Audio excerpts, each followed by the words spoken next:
नमस्कार, बहुत स्वागत है आपका एबीपी गंगा में। आप देख रहे हैं पहाड़ प्राइम और मैं हूं आपके साथ आयुषी नेगी। और बुलेटिन की शुरुआत बड़ी खबर के साथ करेंगे। हरिद्वार में संदिग्ध आतंकी की पत्नी गिरफ्तार।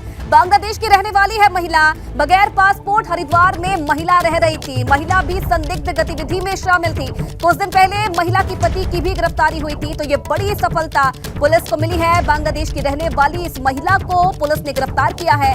बगैर पासपोर्ट हरिद्वार में ये महिला रह रही थी और बताया जा रहा है कि कुछ दिन पहले महिला के पति की भी गिरफ्तारी हुई है और अब पुलिस ने इस महिला को गिरफ्तार किया है।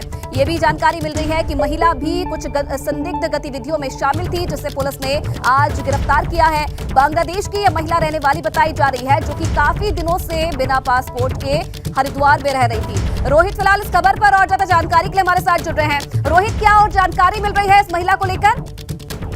एक बंगाली देश की महिला हरिद्वार के थाना रानपुर क्षेत्र में पिछले 3 दिनों से रही थी, जिसकी सूचना मिलने पर हरिद्वार पुलिस और एलआईयू पुलिस ने जांच की और उस महिला को गिरफ्तार किया। अभी उस महिला को पूछताछ की जा रही है जी। और उससे लगाया जा रहा है कि वो कितने वर्षों और उसके क्या मतलब था, इसके पीछे क्या मैंने।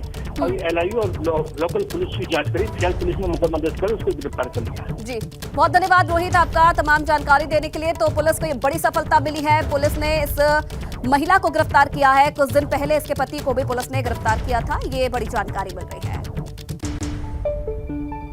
और चलिए इसी बीच एक बड़ी खबर का रुख करेंगे। तो उत्तराखंड में बदली गई पीसीएस मेंस एग्जाम की तारीख। अब 28 से 31 अक्टूबर को मेंस एग्जाम होगा। छात्रों की नाराजगी के चलते तारीखों में बदलाव किया गया है। पहले 12 से 15 नवंबर के बीच ये परीक्षा होनी थी, तो ये बड़ी जानकारी मिल रही है। पीसीएस मेंस एग्जाम की तारीख बदली गई है। और ज्यादा जानकारी के लिए ब्यूरो चीफ अजीत सिंह राठी इस वक्त हमारे साथ फोन लाइन पर जुड़े हैं।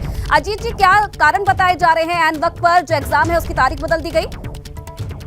ऐसे देखिए, मैं एक तो ये बताना चाहता हूँ कि ये चौथी बार ये तारीख बदली गई पीछे, और 4 बार किसी एग्जाम की तारीख बदलना अभ्यर्थियों में वैसे भ्रम की स्थिति पैदा कर देता है। दूसरी बात यह है कि पिछले 5 साल में उत्तराखंड में एक भी पीसीएस परीक्षा नहीं हुई जी। इसी बीच जब सरकार ने महिलाओं और दिव्यांगों के लिए 30% आरक्षण की हॉरिजॉन्टल जो आरक्षण होता है, रिजर्वेशन होता है, उसकी जो व्यवस्था की, तो उसको हाईकोर्ट ने निरस्त कर दिया। अब हाईकोर्ट के समय समय पर आदेश आते रहे, तो वो आरक्षण का मसला तो हाईकोर्ट और सरकार के बीच फंसा है। इसी बीच में आयोग की परीक्षाएं दोनों हाईकोर्ट और सरकार के बीच जो एक जद्दोजहद चल रही है उसके बीच फंस गई है। अभी चौथी बार ये बदलना पड़ा मेंस का समय, और जबकि पिछले 5 साल में कोई एक भी परीक्षा यहाँ पर नहीं हुई। बड़ी स्थिति खराब है। लोग अध्ययन कर रहे हैं, युवा अध्ययन कर रहे हैं परीक्षा के लिए, और परीक्षा नहीं हो रही है। और पिछले दिनों आपने देखा होगा कि तमाम ऐसी भर्तियों में गड़बड़ियां मिली। हालांकि ये मामला पूरी तरह आरक्षण पर टिका हुआ है। जो आरक्षण राज्य सरकार ने दिया था, हाईकोर्ट ने उसको नहीं माना, और राज्य सरकार उसका अध्यादेश लाने की बात तो कर रही थी, लेकिन अध्यादेश नहीं ला पाई। तो अभ्यर्थी जुड़ते और हटते जा रहे हैं, तो लिस्ट नए सिरे से बनती जा रही है। हर बार परीक्षा की तारीख पोस्टपोन कर रही है। जी, चलिए बहुत धन्यवाद अजीत जी तमाम जानकारी देने के लिए। तो पहले 12 से 15 नवंबर के बीच ये परीक्षा होनी थी, अब बदल दी गई है तारीख, और अब 28 से 30 जनवरी के बीच में इस परीक्षा का आयोजन होना है। चलिए आगे बढ़ेंगे। तो सूरजकुंड में हुए गृह मंत्रियों की चिंतन शिविर में सीएम पुष्कर सिंह धामी भी शामिल हुए थे। 2 दिन तक चले इस शिविर में कई अहम मुद्दों पर चर्चा हुई। चिंतन शिविर को लेकर सीएम धामी ने कहा कि इस दौरान स्मार्ट पुलिसिंग, राजस्व पुलिस समेत दूसरे अहम मुद्दों पर बात रखी गई है।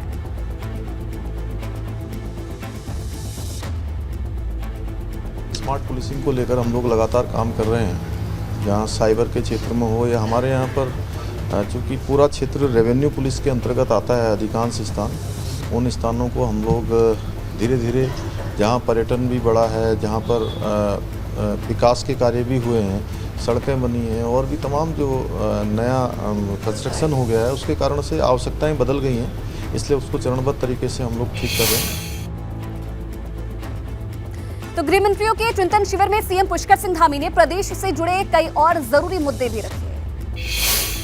उत्तराखंड राज्य की तरफ से, जहां मैंने उत्तराखंड राज्य की भौगोलिक परिस्थिति, आंतरिक सुरक्षा और जो हमारे अंतर्राष्ट्रीय सीमा से लगे हुए 2 अन्य देशों की बात है, उन सब पर चर्चा रखी थी। साथ में जो आपदा प्रबंधन से संबंधित है, आपदा प्रबंधन का शोध संस्थान हमारे को चाहिए वहाँ पर, वो लंबे समय से हम उसकी मांग भी करते रहे हैं।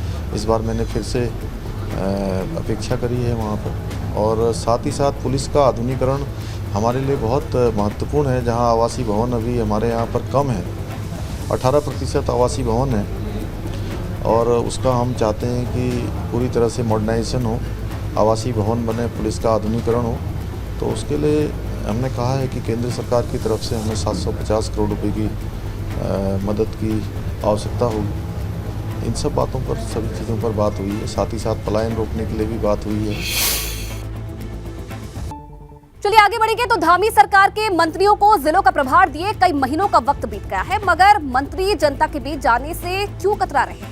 अभी तक सिर्फ गिने चुने दिन ही मंत्री ने अपने जिलों पर प्रवास किया है।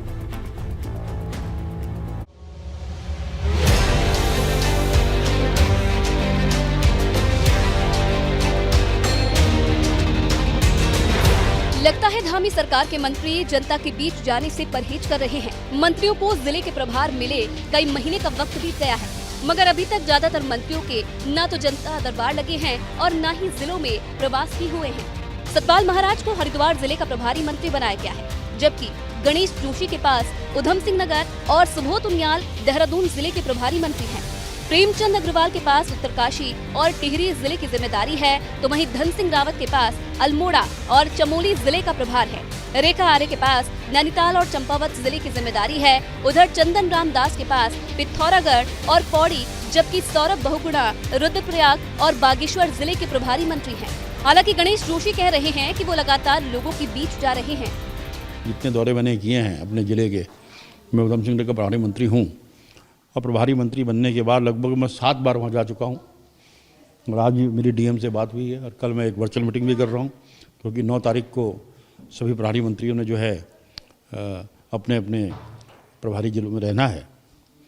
और जहाँ तक मेरी नॉलेज है कि हमारे सभी मंत्री लगभग अपने जिलों में जा रहे हैं। अब कांग्रेस अपना काम कर रही है, उनके विषय में कुछ ना कुछ बोलना है मैं नहीं समझता, क्योंकि भारतीय जनता पार्टी के सारे मंत्री पूरी ईमानदारी से काम कर रहे हैं। प्रभारी मंत्रियों के दौरे न होने को लेकर कांग्रेस भाजपा पर हमलावर है। कांग्रेस का आरोप है कि भाजपा सरकार सिर्फ मंत्रियों के दौरे के नाम पर खाना पूर्ति करती आ रही है। उनको पहले समीक्षा करने के लिए एक दरबार जरूर लगाना चाहिए कि जो आदरणीय राष्ट्रीय अध्यक्ष बीजेपी के ने एक फैसला दिया था कि जितने भी सांसद हैं वो एक एक गांव को गोद लेंगे। तो उत्तराखंड के 5 सांसदों ने जिन गांवों को गोद लिया था उनकी वस्तुस्थिति आज क्या है, क्या उनमें डेवलपमेंट हुआ है, इसके लिए एक समिति बना के उनका रात्रि विश्राम अगर उन 5 गाँवों में वो करवाएं और उसका जो रिजल्ट है उसको सबके सामने रखें, तब मुझे लगेगा कि उनके ये कहने में कुछ दम है। कुमाऊं के जो हमारा संभाग कार्यालय वहाँ पर बैठने का उन्होंने अपना निश्चित किया है और उन्होंने कहा है कि तमाम जो मंत्री हैं वो दिनवार निश्चित करके पार्टी मुख्यालय में बैठेंगे और यहाँ पर कार्यकर्ताओं के साथ साथ बहुत पूरे प्रदेश के तमाम ऐसे लोग आते हैं जो अपनी समस्याओं को लेकर के आते हैं, जो अपनी बातों को लेकर के आते हैं, उनकी बातें सुनी जाए। कार्यकर्ताओं की भी जो समस्याएं क्षेत्र की होती हैं उनकी भी बातें जो है यहाँ पर सुनी जाए। प्रभारी मंत्रियों की अपने जिलों के दौरे में कोई दिलचस्पी नजर नहीं आ रही, जबकि मुख्यमंत्री पुष्कर सिंह धामी और भाजपा संगठन कई बार ये कह चुका है कि मंत्री अपने जिलों में प्रवास करेंगे और जनता दरबार भी लगाएंगे। लेकिन सवाल ये है कि मंत्रियों का जनता प्रेम कब नजर आएगा। एबीपी गंगा के लिए देहरादून से पंकज राणा की रिपोर्ट। और इधर विधानसभा अध्यक्ष रितु खंडूरी गौचर पहुंची। इस दौरान भाजपा कार्यकर्ताओं ने उनका स्वागत किया। गैरसैंण को लेकर विपक्ष के सवालों पर विधानसभा अध्यक्ष ने कहा कि सरकार गैरसैंण को लेकर पूरी तरह से गंभीर है। विधानसभा अध्यक्ष ने कहा कि 9 नवंबर को राज्य स्थापना दिवस के मौके पर भराड़ीसैंण में भव्य कार्यक्रम होगा। धीरे बढ़ रही है। ये जरूर है कि पिछले 2 साल कोरोना के कारण कहीं कहीं पे रुकावटें आई हैं, लेकिन आपने जैसे देखा है भव्य कार्यक्रम 15 अगस्त को हम लोगों ने वहाँ किया था। इसी तरह से वहाँ सत्र भी लगेंगे और 9 नवंबर आ रहा है, स्थापना दिवस आ रहा है, वो भी इसी भव्य तरीके से मनाया जाएगा। तो हम लोगों का पूरा प्रयास ये है कि गैरसैंण भराड़ीसैंण जो है आज हमारी राजधानी है ग्रीष्मकालीन, वहाँ कुछ न कुछ कार्यक्रम हो। हल्द्वानी में एचएमटी की जमीन उत्तराखंड को ट्रांसफर होने पर पूर्व सीएम हरीश रावत सवाल उठा रहे हैं। हरीश रावत का कहना है कि ये जमीन तो पहले से ही उत्तराखंड की थी और इसीलिए केंद्र सरकार ने कोई एहसान नहीं किया है। इसके साथ ही फैक्ट्री बंद होने के मसले पर भी हरीश रावत ने केंद्र सरकार पर निशाना साधा है।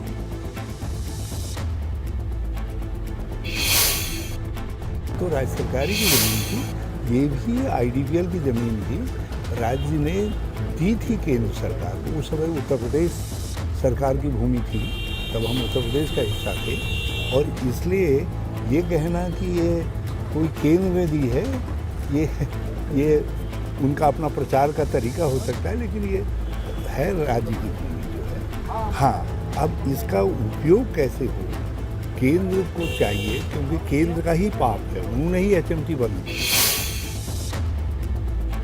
उत्तर प्रदेश की तरफ से अब उत्तराखंड में भी गुलामी के प्रतीक चिन्ह के नाम बदलने की कवायद हो रही है और ऐसे तमाम स्थान जिनकी अंग्रेजों या फिर मुगल काल के समय की झलक नजर आती है, उनके नाम बदले जा सकते हैं। मगर कांग्रेस कह रही है कि सरकार को पहले विकास पर ध्यान देना चाहिए। अंग्रेज़ों ने और मुगलों ने अपने देश के लोगों के साथ अत्याचार किया है, अनाचार दुराचार किया है, प्रताड़ित किया है, यातनाएं दी हैं।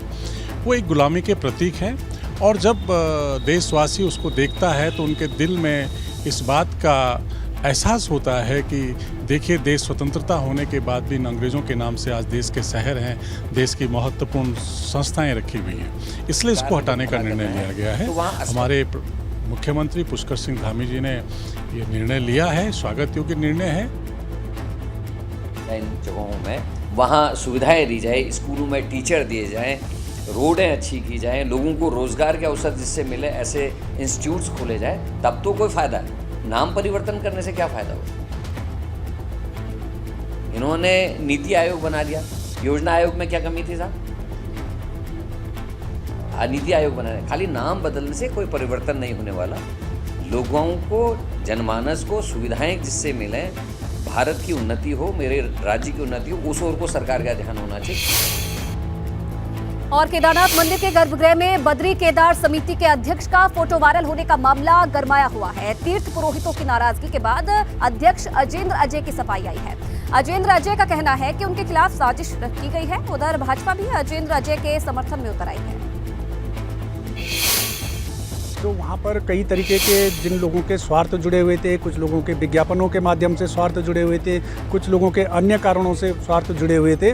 तो उन सारे चीज़ों को जब हमने थोड़ा उन पर लगाम लगाने की कोशिश की तो उनमें रिएक्शन होना स्वाभाविक था और वो प्रतिक्रिया स्वरूप इस तरीके की लगातार कुछ न किसी बहाने मुझे टारगेट करने का प्रयास कर रहे हैं। और मेरी जानकारी में आया है कि मुझे अध्यक्ष पद से हटाने के लिए भी सुपारी दी गई है, पैसा खर्च किया जा रहा है बड़े उससे। हाँ, काम हो रहा था और जिस तरीके से वहाँ स्वर्ण की पट्टिकाएं लगाई गई हैं, चादरें लगाई गई हैं, वहाँ काम करने वाले लोग उसका फ़ोटो भी खींचते हैं, उसको देखते भी हैं किस गुणवत्ता से वो काम हुआ है और उसको अपने कंपनी को दिखाने का भी वो काम करेंगे। तो ऐसा कोई भाव नहीं था कि गर्भगृह की फ़ोटो खिंचाई जाए, उसको प्रदर्शित किया जाए, एक स्वाभाविक प्रक्रिया के तहत हुआ है। चलिए आगे बढ़ेंगे तो देहरादून में भी छठ पर्व की रौनक दिख रही है। छठ पूजा को लेकर सजावट की गई है और इसी पर देखिए हमारे संवाददाता रवि कैंतुरा की रिपोर्ट। सूर्य उपासना का महापर्व छठ जिसकी शुरुआत हो चुकी है और देहरादून में भी अगर देखें तो तमाम घाटों पर इसकी तैयारियां चल रही हैं। पूरे देहरादून की अगर बात की जाए तो तकरीबन 30 से अधिक ऐसे घाट हैं जहां पर छठ पूजा मनाई जाती है और शहर के भीतर की अगर बात करें तो 18 के करीब ऐसे घाट हैं जहां पर ये तैयारियां शुरू हो गई हैं। तो आप देखिए कि किस तरीके से यहाँ पर रंगाई पुताई का काम हो या फिर जो व्रतियाँ हैं वो यहाँ पर जब सूर्य को अर्घ्य देंगी तो उनके लिए क्या तैयारियां हैं वो पूरी तरीके से अब तमाम चाक चौबंद तैयारियां यहाँ पर की जा रही हैं। किस तरीके की तैयारियां हैं इस छठ महापर्व को लेकर आप लोगों की? देखिए, छठ की जो तैयारी है वो यहाँ लगभग सभी घाट पर लगभग पूरे देहरादून में लगभग 30 से 32 घाटे हैं। यहाँ 30 से 32 जगह पर छठ मनाया जाता है और हम लोगों का पूर्वा सांस्कृतिक मंच जो है ये सबसे बड़ा हिस्सा है, यहाँ का संगठन है जो ऑर्गेनाइज वे में छठ को ऑर्गेनाइज करती है। और हमारे 18 घाट हैं और 18 घाटों पे हम तैयारी करते हैं कि महिला लोग आएँ तो उन्हें कोई दिक्कत ना हो।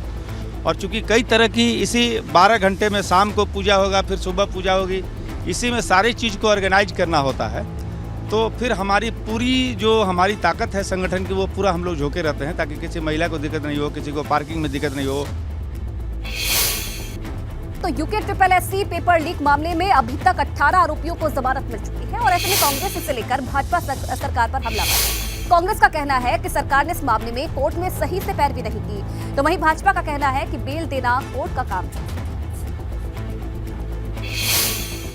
कहा था कि सफेदपोश नेताओं की और अधिकारियों की मिलीभगत के बिना इतना बड़ा कांड नहीं हो सकता और जब गिरफ्तार लोगों को सख्ती दी जाएगी या उनकी केस अगर हल्के नहीं करे जाएंगे तो निश्चित तौर पर किसी नेता का या बड़े अधिकारी का नाम लेंगे। तो ये हमेशा से होता रहा है और हमको इस चीज़ की मतलब उम्मीद थी, और हमने ये कहा भी था आपके इंटरव्यू में कि भाई केसेस बहुत ज़्यादा हमको उम्मीद नहीं है, केवल हाकिम सिंह और 2-4 को पकड़ के रखेंगे। RBS रावत की गिरफ्तारी हुई, वर्तमान अध्यक्ष की गिरफ्तारी क्यों नहीं हुई? वर्तमान अध्यक्ष ने ये कहा था कि सफ़ेदपोश नेताओं का दबाव था कि जांच ना बैठे। उन्होंने कहा था मैंने 3 या 4 बार इन्फॉर्म किया लेकिन कार्रवाई नहीं हुई। तो किन अधिकारियों को उनने इन्फॉर्म किया? कौन सफ़ेदपोश नेता थे जिन्होंने इसकी जांच बैठने से रोकने की कोशिश की? कांग्रेस जानती होगी उन्होंने अगर ऐसा किया है तो, या उनकी सरकार में ऐसा हुआ है। हमने एक बहुत निष्पक्ष, बहुत पारदर्शिता सरकार से, हमारी सरकार ने पारदर्शिता तरीके से उस पर SIT का गठन किया। SIT ने जो अपराधी थे, जो संलिप्त थे, जिनका उसमें कुछ लेना देना था, उनको गिरफ्तार किया, उनके खिलाफ कठोर कार्रवाई करी, उनको जेल में डालने का काम किया। अब न्यायालय में हमारी सरकार ने जो पैरवी करनी थी, जो हमारे अधिकारियों ने पैरवी करनी थी, उसको प्रमुखता से करिए। सारे प्रमाणों के आधार पर वहाँ पर पैरवी करने का काम किया गया। रुद्रपुर में एक लड़की की पिटाई का वीडियो सामने आया है। इस वीडियो में कुछ दबंग एक लड़की की पिटाई करते नजर आ रहे हैं। बताया जा रहा है कि पटाखे को लेकर विवाद हुआ था और इसी विवाद में एक लड़की की पिटाई की गई है। CCTV फुटेज भी सामने आया है। 10 साल बीत जाने के बाद भी टिहरी बांध की झील से प्रभावित गांव का विस्थापन नहीं हो पाया है और ऐसे में ग्रामीणों ने आंदोलन करने की चेतावनी दी है। ग्रामीण काफी समय से विस्थापन की मांग कर रहे हैं, लेकिन ग्रामीणों को सिर्फ आश्वासन ही मिलता नजर आ रहा है। 10 वर्ष से ज्यादा हो गया, लेकिन अभी तक इन्होंने हमारा कोई पात्रता का निर्धारण ना हुई। हम लोग अभी बोलेंगे हमने पात्रता का निर्धारण कर दिया है, प्रस्ताव TADC को भेज रखा है, लेकिन अभी तक प्रस्ताव आया नहीं है। और 1 तारीख से हम जनता के साथ ग्राम पंचायत भटगंडा के लोग, त्रिपुरा खास के लोग और उट्ठड़ के लोग यहाँ पे निदेशालय में बैठेंगे धरने पे। और चंपावत में खुले में कूड़ा फेंकने वालों पर अब CCTV के जरिए नजर रखी जाएगी। नगर पालिका की तरफ से CCTV के जरिए ऐसे लोगों की निगरानी की जा रही है जो सड़क पर खुले में कूड़ा फेंकते हैं। दरअसल नगर पालिका की तरफ से कूड़ा उठाने के लिए वाहन भी लगाए गए हैं, मगर फिर भी कुछ लोग कूड़ा खुले में फेंक रहे हैं। हल्द्वानी में 2 दिवसीय जोहार महोत्सव की शुरुआत हो गई है, जिसमें उत्तराखंड के सीमांत क्षेत्र मुनस्यारी के संस्कृति की झलक देखने को मिल रही है। पारंपरिक परिधानों में सजे महिलाओं और पुरुषों ने आकर्षक झांकी के जरिए सीमांत क्षेत्र मुनस्यारी की जोहरी शौका संस्कृति को प्रदर्शित किया है। इस दौरान कई रंगारंग और सांस्कृतिक कार्यक्रम भी देखने को मिले।